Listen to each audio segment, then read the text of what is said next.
What's up, everybody? Who is Damian Fulmore? That's a great question, because today I'm here to tell you about who Damian Fulmore really is. The challenges, the low points, the times where I wanted to throw the towel in, the achievements, everything. Because I am Damian Fulmore.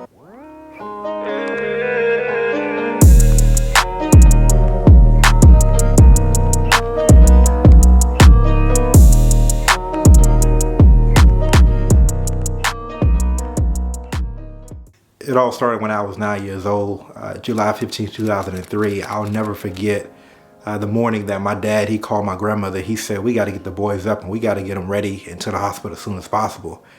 And so here I am, not knowing what's going on, but I'm anxious and I'm ready to see my mom. And I remember as we got up and we started getting dressed, and then, my brothers and I, my grandmother and my aunt, we got into the car and then we're headed to Florence, South Carolina. For me, it was about figuring out what was going on. I didn't know why what was going. I just know it was something that was going on with my mom. And I remember once we parked and we got out the car, and here I was, just that kid that was ready to see his mom, because I hadn't seen her in a couple of days. And it's crazy because I was that kid that when you saw my mom, you saw me.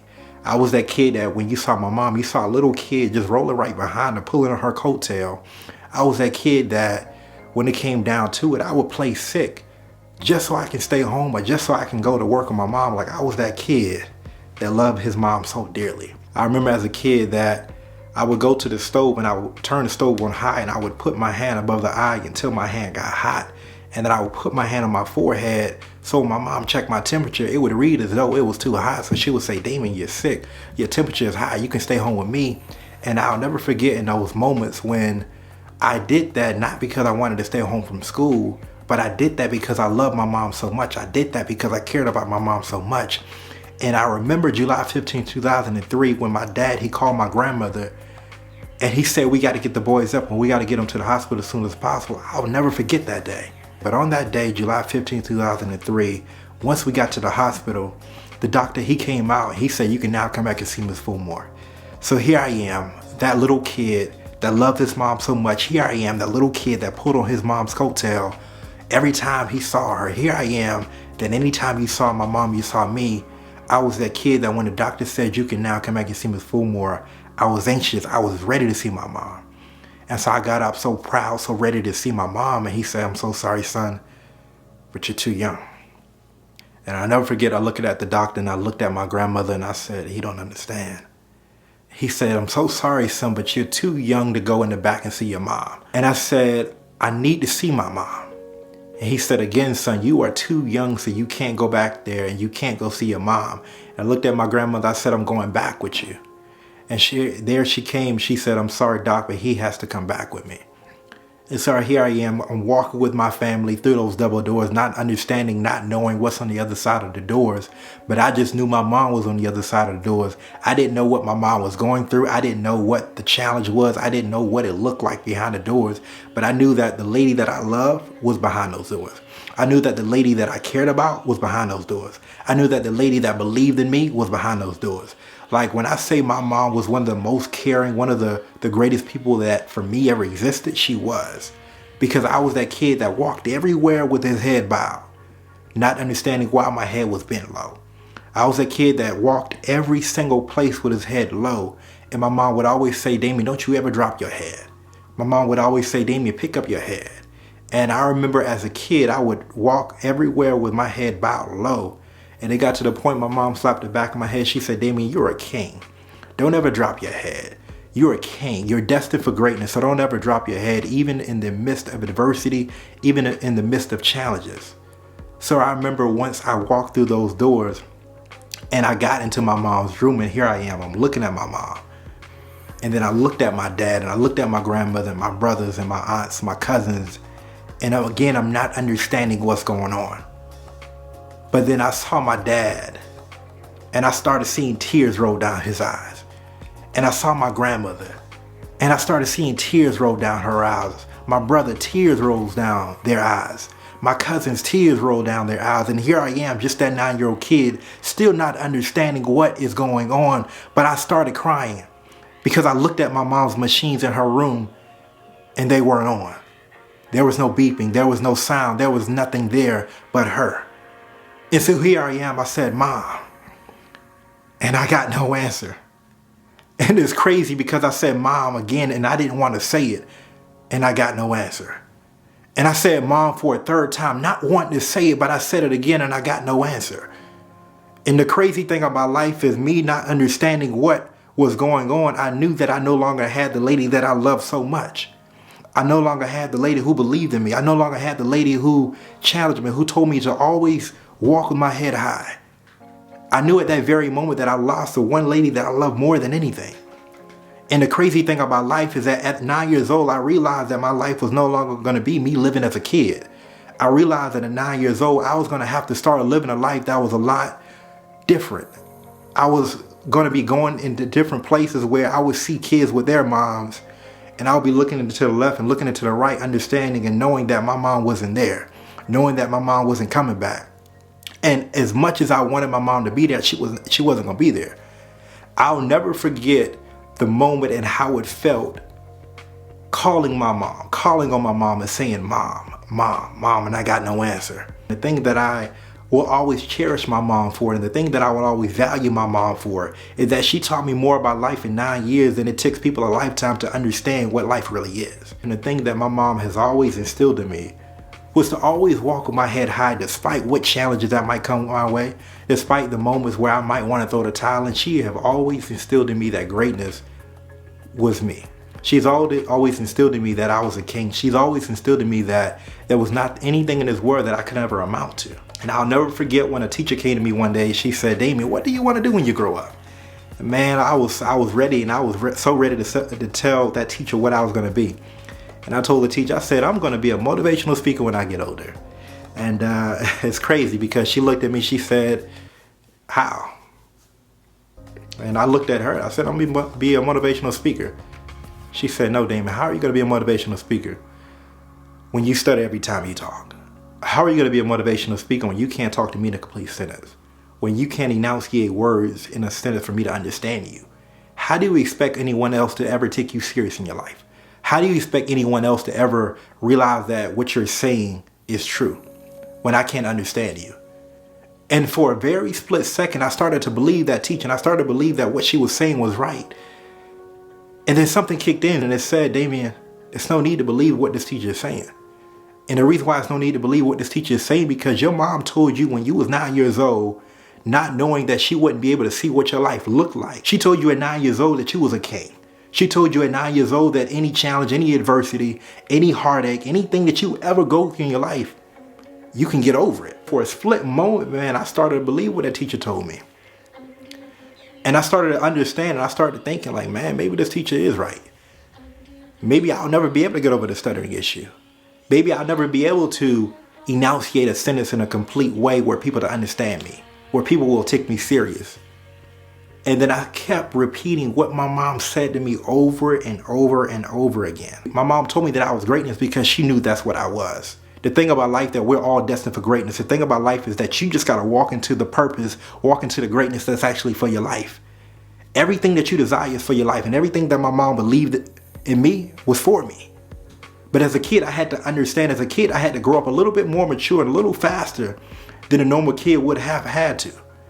And so when the teacher told me again what it was that I couldn't amount to, I had to create that understanding within myself that now, like, she's not telling you the truth. And I remember my freshman year of college, here I am as a freshman going in ready to become successful, going in ready to obtain that degree, ready to get everything that's meant for my life. I realized that I wasn't gonna have enough money to pay my way through school. So I got a job. And I remember after getting that first job, I realized that it wasn't gonna be enough. Reality kicked in, bills kicked in. And as a high school student, I didn't have to deal with bills. I didn't have to deal with reality. I just had to deal with being a kid. And I remember my freshman year, I did great. I got the life scholarship. My grades were good. But then I wanted to transition. I wanted to transfer to another college. And I remember when I transferred to that college, here I am, again, ready to embark on success, ready to go after everything that was meant for my life. And my sophomore year of college, I remember I got a job, and once I got the job, I was like, man, I'm about to be able to make some money. I'm about to be able to live. I'm about to be able to do exactly what I want to do. And again, you got to love reality, because reality kicked in again. And the reality was that one job that I had wasn't going to be enough. So I got a second job. And then I'm calculating my finances, and I realized, man, this second job isn't going to be enough. So I got a third job. And here I am, my sophomore year of college. I'm working 3 jobs. I'm working 70 hours a week. The crazy thing is I'm paying my way through school. I'm paying for my car that I had at the time. And then I'm also paying for my apartment. And I realized, again, it wasn't going to be enough money. But at the same time, I'm going to school and I'm trying to do everything that I can in school, but I'm also struggling. And it hit to a point where I started understanding. I started asking myself, man, Damien, if you got to go through this many challenging things, maybe this degree isn't for you. If you got to go through this many heartaches, maybe this degree isn't for you. Like, what is this piece of paper really going to give you in your life? Is it really going to give you that high-paying job that you're looking for? Is it really going to give you the success that you're looking for? And I started questioning myself, and I was like, man, I'm going through all these challenges. My sophomore year, spring semester, I lost my life scholarship. So here I was, not having enough money already to pay my way through school. And when I lost that life scholarship, man, once I lost that life scholarship, it got to a point where I was like, I started asking myself the question again. I was like, bruh, like, you already didn't have enough money to pay your way through schools, to pay your bills, to pay your car payment, to pay for everything that you needed to pay for. And now you lost your life scholarship? Like, bruh, is this degree really worth it? Is it really worth it? Are you really going to get the success that you say you're going to get? And for a moment, again, I started to throw the towel in, because I'm like, bro, I am going through so many challenges. I am going through so many things, and I don't see the sunshine. All I see is the clouds. All I see is the thunderstorms. All I see is the challenging moments, and I don't see a break. And because I don't see a break, I'm like, bro, like, is it really a point for me to get this degree? And I was I was already transitioning from my sophomore year to my junior year. But my junior year, I worked a job where I made money, but I still wasn't making the money that I needed to pay my way through school the next year. And I got to a point where I was like, okay, I know I'm struggling financially. I know I'm not making enough money, but I still want this degree. And so I still worked those 3 jobs, and on top of working those 3 jobs, I added on more the next year.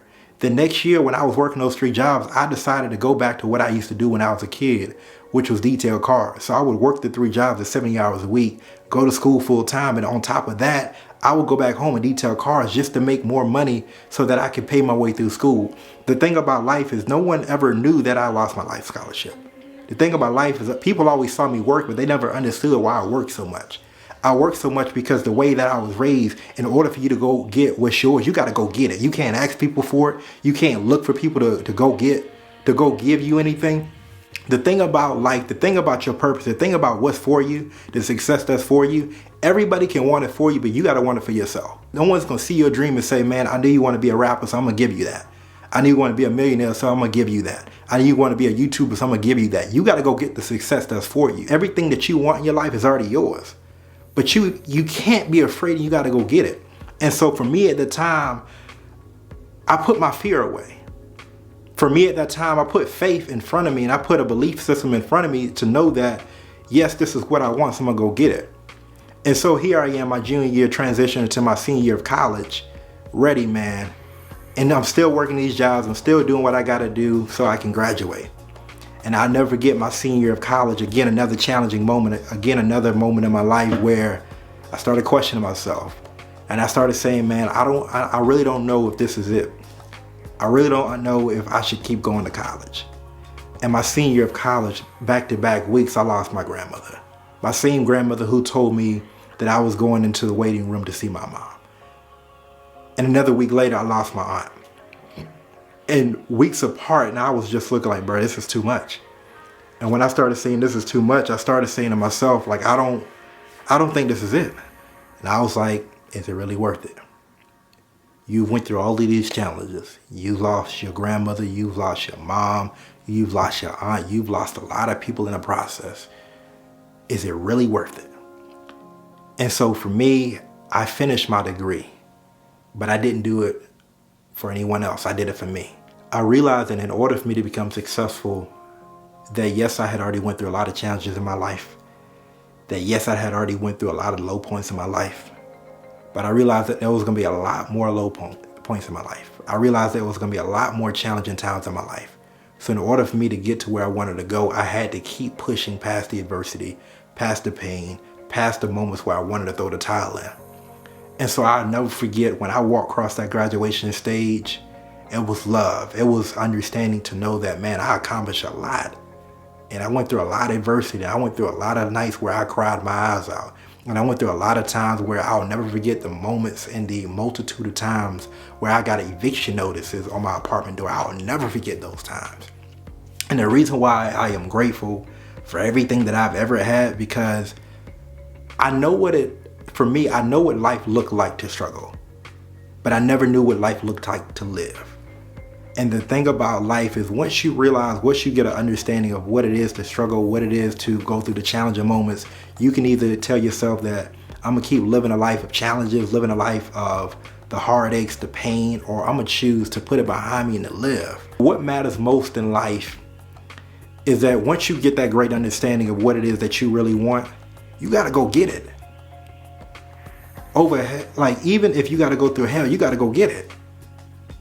And I told you a lot of the challenges, and I told you a lot of the things that I went through. And I'm sure a lot of you guys have went through your challenges, went through your heartaches, went through your pain, went through the moments that you want to throw the towel in. It's life. But at the end of the day, either you can keep complaining about the challenges, the heartaches, the pain, the moments that you want to throw the towel in, or you can go do something about it. And for me, I decided to become an inspirational speaker despite what my 5th grade teacher told me. Despite the fact that she said, because I studied every time I talk, I'll never be able to be an inspirational speaker. And if I listened to what my teacher told me years ago, I wouldn't be in front of you today telling you that I'm an inspirational speaker. I wouldn't be in front of you today telling you the great things, the success that I've had from all the challenges that I've faced in my life. Despite the challenges that I faced in college, despite the moments that I wanted to give up, despite the amount of times that I've questioned myself as to if that degree was really worth it, I wouldn't be working a job that I love. I wouldn't be doing what I love more than anything. I wouldn't be able to travel as much as I want to if I decided to quit, if I decided to throw the towel in, if I decided to say, you know what, it's not worth it. For me, I decided to keep going after everything in life that was meant for me. So I decided to become an inspirational speaker, so that I can go and impact generations of lives that I may touch. I decided to continue to go after my craft. I decided to do everything I needed to do in life in order to become successful. But even with all the challenges, even with the moments where I was like, man, this ain't it, I'm still grateful that I kept going. I'm still grateful that I didn't throw the towel in. I'm still grateful at the fact that I decided to still become an inspirational speaker, even with all the adversity, even when my 5th grade teacher said, man, you're not going to become that because you stutter every time you talk. I'm still grateful that I still decided to keep pursuing my dream. Each one of you guys got a dream, but you got to go live it. Each one of you guys have a purpose. You got to go live it. And you have to get the success that's already meant for your life. For me, I decided to go against the odds. I decided to go against the fact that I stutter every time I talk. And I decided to become an inspirational speaker because I know that my life isn't just for me. I knew that my life is to go out there and inspire generations to come. So I became that inspirational speaker. Despite the odds, despite of what people told me in my life, despite how many people that have laughed at me because I studied every time I talk. Despite the fact of all the challenges that I faced in college, the people that I've lost, the hours that I've worked, the moments that I wanted to throw the towel in, I obtained that degree. I got the success. And even after that, I'm in a career right now that I love. I'm at a job right now that I love. And I wouldn't be able to tell you a lot of these things right now if I decided to say, man, this degree isn't worth it, I can quit. It's easier in life to quit the things because it doesn't tick anything. All you got to do is stop doing what you're doing and boom, that's it. But it takes a lot to go after everything in life that you want. So in the end, I say this right here. Go get the success that's for you. Go get the life that you really want, and go believe in yourself even if no one else believes in you. Because the life that you want is already yours, and you got to go get it.